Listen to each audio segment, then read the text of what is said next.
This is Shagun. Welcome to Sky Trapper, a new education learning platform. तो आज का हमारा टॉपिक है ब्रॉडर मीनिंग्स ऑफ डेमोक्रेसी. ठीक है, ये हमारा लास्ट पार्ट है. तो चलो देखते हैं क्या है इस पार्ट में. This is the last part of this chapter. So we sum up the chapter today and also learn little bit about Abraham Lincoln. Okay. सो अभी तक की क्लासेस में हमने डेमोक्रेसी के मेजर पॉइंट्स तो पढ़ ही लिए. जितने भी एग्जाम्पल्स हमने पढ़े अलग अलग कंट्री के, उसमें फीचर्स, एडवांटेजेस एंड डिसएडवांटेजेस, ये भी चीज़ें पढ़ी. इनसे हमें क्लियर हुआ क्या, जो हमने डेमोक्रेसी की डेफिनेशन पढ़ी थी वो हमें क्लियर हुई. क्या थी definition? Democracy is a form of government in which rulers are elected by the people. इसमें हमने स्टार्टिंग में 4 कीवर्ड्स बताए थे. मैंने बोला था जब चैप्टर का एंड होगा तो हमें ये कीवर्ड्स और डेफिनेशन क्लियर हो जाएगी. क्या कीवर्ड्स थे? अ फॉर्म ऑफ गवर्नमेंट. ठीक है, किस तरह की गवर्नमेंट. दूसरा पॉइंट था रूलर्स, मतलब कौन रूलर्स. तीसरा पॉइंट था इलेक्टेड, मतलब इलेक्शन, किस तरह के इलेक्शन, किस बेसिस पे. ठीक है, और जो हमारा फाइनल कीवर्ड था वो था द पीपल, कौन लोग. ठीक है, आई होप तुमको समझ में आ गया होगा अच्छे से. ठीक है, now come to the today's point, broader meaning of democracy. आज जो हम डेमोक्रेसी का कॉमन फॉर्म देख रहे हैं ये रिप्रेजेंटेटिव डेमोक्रेसी कहलाता है. अब बोलोगे ये क्या नई चीज़ बता दी. अरे भाई कुछ नया नहीं है इसमें.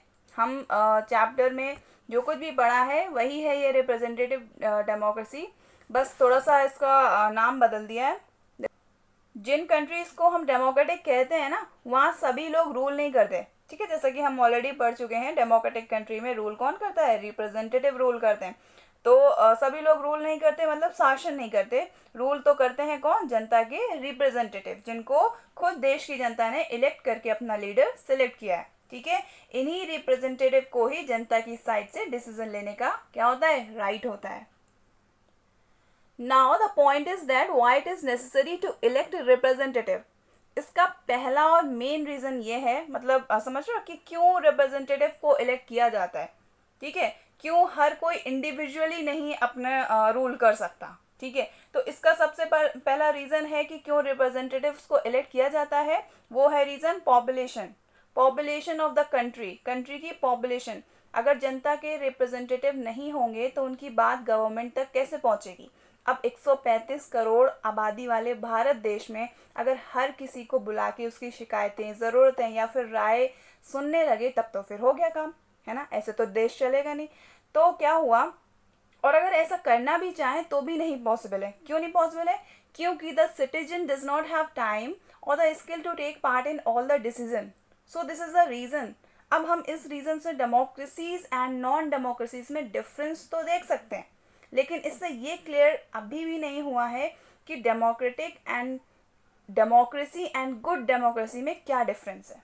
ठीक है, डेमोक्रेसी और नॉन डेमोक्रेसी आई होप तुम अच्छे से समझते होगे क्या है इसका मतलब. अब हमें ये क्लियर करना है कि डेमोक्रेसी और गुड डेमोक्रेसी में डिफरेंस क्या है.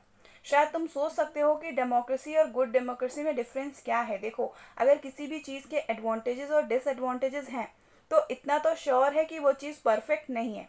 लेकिन अगर उसके डिसएडवांटेजेस को ओवरकम कर दिया जाए तो ज़रूर हम उसको परफेक्ट बना सकते हैं. सेम यहाँ भी डेमोक्रेसी में हमने डिसएडवांटेजेस और एडवांटेजेस दोनों देखे. अगर डेमोक्रेसी के डिसएडवांटेजेस को ओवरकम कर दिया जाए तो डेमोक्रेसी भी परफेक्ट हो जाएगी, जिसको हम बोल सकते हैं क्या? Good democracy. ओके, तो as we already know that a democratic decision involves consultation. ठीक है, consent of all those who are affected by the decision.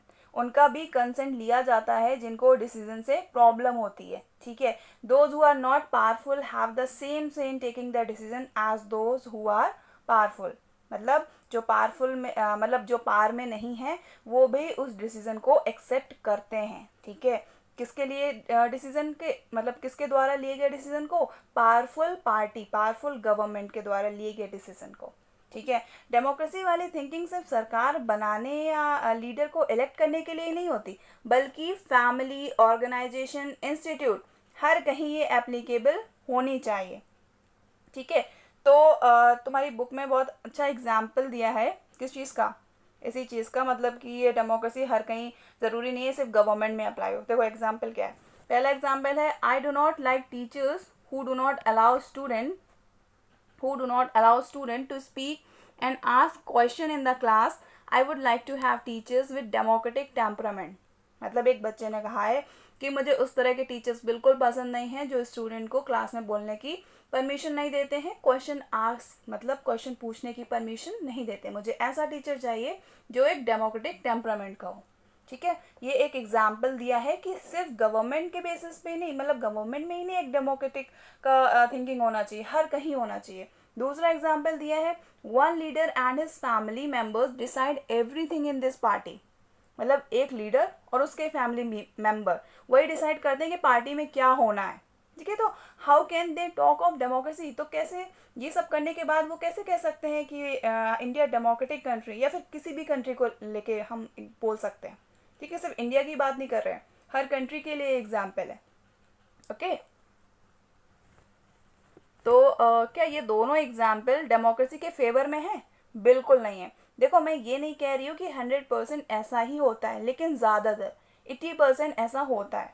ठीक है, और इसके अलावा भी दो और बातें दी हुई थी तुम्हारी बुक में, जो इनको मैंने यहाँ पे लिखा हुआ है. पहला है, true democracy will come to this country only when no one goes hungry to bed. मतलब देखो कितनी अच्छी लाइन लिखी है कि एक ट्रू डेमोक्रेसी, या फिर हम कह सकते हैं गुड डेमोक्रेसी, तब कह सकते हैं जब जिस देश में कोई भी इंसान भूखा ना सो. ठीक है, तो अगर ऐसा हो गया तो वो कंट्री क्या हो जाएगी? एक गुड डेमोक्रेटिक कंट्री हो जाएगी. ठीक है, दूसरा भी एग्जाम्पल इन्होंने, एक एग्जाम्पल नहीं कह सकते हैं, एक बात, किसी का थॉट होगा ये कि in a democracy every citizen must be able to play equal role in decision making. ठीक है, डेमोक्रेसी में हर एक सिटीजन को इक्वल रोल होना चाहिए डिसीजन लेने में. For this you do not need just an equal right to vote. और सिर्फ इसके लिए तुम्हें सिर्फ वोट देने का राइट नहीं है, बल्कि every citizen needs to have equal information, basic education, equal resources and lot of commitment. मतलब देश में रहने वाले हर एक नागरिक को पूरा अधिकार है कि उसके पास नॉलेज हो, एजुकेशन, इंफॉर्मेशन और इक्वल रिसोर्सेज हर किसी को दिए जाएं. ठीक है, पिछली क्लास में हमने तुम्हें बताया था, यही इक्वालिटी को ही लाने के लिए रिजर्वेशन सिस्टम लाया गया था. ठीक है, ताकि लोगों के बीच में कोई भेदभाव ना हो सके. ठीक, जो पैसे से नहीं आगे बढ़ सकता, मतलब जो पैसे से गरीब है लेकिन दिमाग से अमीर है, उसको मौका मिले आगे बढ़ने का. समझ में आई बात? ठीक है, अगर इन्हीं सब अच्छाइयों को देखें तो seriously no country in this world is democratic. I mean इन सब से गुड डेमोक्रेसी एंड डेमोक्रेसी के बीच का डिफरेंस भले ही क्लियर ना हो पाए, लेकिन minimal democracy and good democracy के बीच का डिफरेंस ज़रूर क्लियर कर सकते हैं. अब तुम ये सोच रहे होगे क्या हम बार बार डिफरेंस की बात कर रहे हैं. मिनिमल का मतलब यहाँ है कम से कम. देखो, तुम्हारी बुक में ही कुछ डिफरेंसेस क्रिएट किए गए हैं. पहले democracy, non democracies and democracies तुम जानते ही हो. ठीक है, क्योंकि हम पूरा चैप्टर पढ़ चुके हैं. दूसरा गुड डेमोक्रेसी एंड सिर्फ डेमोक्रेसी का भी हमने एग्जाम्पल के तौर पे तुम्हें बताया. अब बात आती है मिनिमल डेमोक्रेसी एंड डेमोक्रेसी के बीच का डिफरेंस. वही बात है, डेमोक्रेसी वही जो भी हमने पढ़ा, जो रियल है. दूसरी मिनिमल का मतलब कम से कम, जहाँ पे कम से कम चीज़ें फॉलो होती हैं, मतलब कह सकते हैं कम्प्लीटली चीज़ों को फॉलो नहीं किया जाता है. ठीक है, तो वो होती है क्या? Minimal democracy. तो अब बात ये है यहाँ पर, इन शॉर्ट हम बोल सकते हैं कि no country is perfect democratic, but still we can say democracy is better than any other form of government. ये बात हम कई बार बोल चुके हैं. क्या बोल चुके हैं? कि democracy is better than any form of, मतलब any other form of government. ठीक है, तो बच्चों हम हर बार, मतलब हम बार बार ये रिपीट करते हैं कि बेटर है. हम ये क्यों नहीं सोच रहे हैं कि इसको परफेक्ट बनाएं, बेस्ट बोलें. किसको? डेमोक्रेटिक गवर्नमेंट को परफेक्ट बनाने के लिए क्या करना चाहिए? This requires a constant effort to save and strengthen democratic form of decision making. ठीक है, as a citizen of a country हम क्या कर रहे हैं? हम क्या सिर्फ यहाँ पे डिफरेंस क्रिएट करने के लिए बैठे हैं कि less democratic and more democratic? नहीं. The fate of the country, fate का मतलब किस्मत, destiny. The fate of the country not depends on what rulers do. मतलब कंट्री का डेवलपमेंट सिर्फ उन पे डिपेंड नहीं करता है जो रूल करते हैं, बल्कि उन पे भी करता है. एज अ सिटीजन हम पे भी ये डिपेंड करता है. ठीक है, कि हम क्या कर रहे हैं देश के लिए. एज अ सिटीजन हमारा क्या कर्तव्य है, हमें क्या करना चाहिए। ऐसा क्यों बोला गया? ऐसा इसलिए बोला गया है क्योंकि जो लीडर्स रूल करते हैं उनको हम ही तो इलेक्ट करके भेजते हैं।